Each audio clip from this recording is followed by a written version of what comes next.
Tender ధాన్యం బకాయి మిల్లర్లపై మెతక వైఖరి. సూర్యాపేట జిల్లాలో ఉన్న 58 మంది మిల్లర్ల బకాయి 226 కోట్లు. అయితే ఇందులో ఇంకొక ఇద్దరు హైకోర్టులో కేసు వేస్తున్నారు, ఒక ఇద్దరు హైకోర్టులో కేసు నడుపుతున్నారు.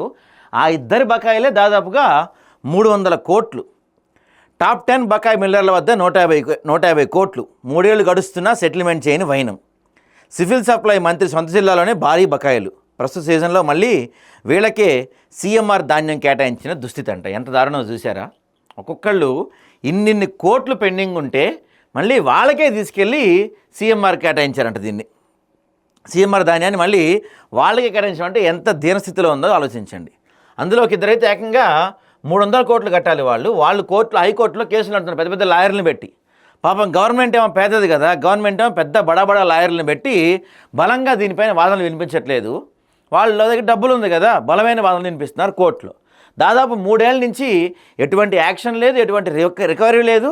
సీరియల్ మాదిరి సాగుతూ ఉంది ఈ వ్యవహారం అంతా కూడా. ఎవరు పట్టించుకోవట్లే. హైలైట్ ఏంటంటే ఎవరైతే బకాయిలు పెట్టారో వాళ్ళకే మళ్ళీ కాంట్రాక్ట్ వచ్చింది. దొంగ చేతికి తాళాలు అంటారు చూసారా, ఇదే బహుశా. రాష్ట్ర సివిల్ సప్లై శాఖ ద్వారా గ్లోబల్ టెండర్ విధానంలో సరఫరా చేసిన ధాన్యానికి సంబంధించి కోట్ల రూపాయల బకాయిలు సూర్యాపేట జిల్లాలో పేరుకుపోయాయి. కానీ ఈ బకాయిల వసూలుపై ప్రభుత్వం శాఖాధికారులు చూపుతున్న నిర్లక్ష్యం అనేక అనుమానాలకు తావిస్తుంది.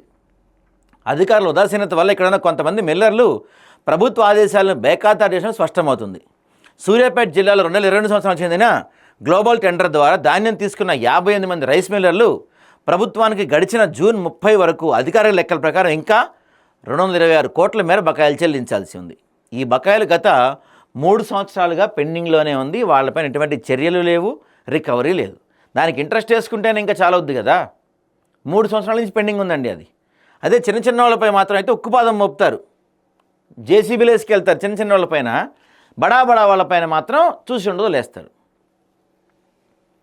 ఇందులో ఒక ఇద్దరే వీళ్ళిద్దరే దాదాపు 300 కోట్లు కట్టాలి.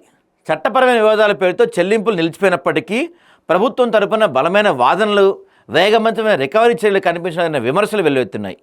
ఈ ఇద్దరి మిల్లర్లను గమనించిన మరికొద్దిమంది మిల్లర్లు సైతం వీళ్ళని అనుసరిస్తే తప్పేందన్నట్లుగా మారిపోయింది. నిజమే కదా. ఇప్పుడు మన దగ్గర ఎలా ఉంటుందంటే, ఒకడు ఎగ్గొట్టాడు అనుకో, గవర్నమెంట్కి అన్నారు నువ్వు ఎలా ఎగ్గొట్టేవరో నాకు చెప్పు, నేను ఎగ్గొడతా అనే పరిస్థితి మన దగ్గర ఉంటుంది అనమాట.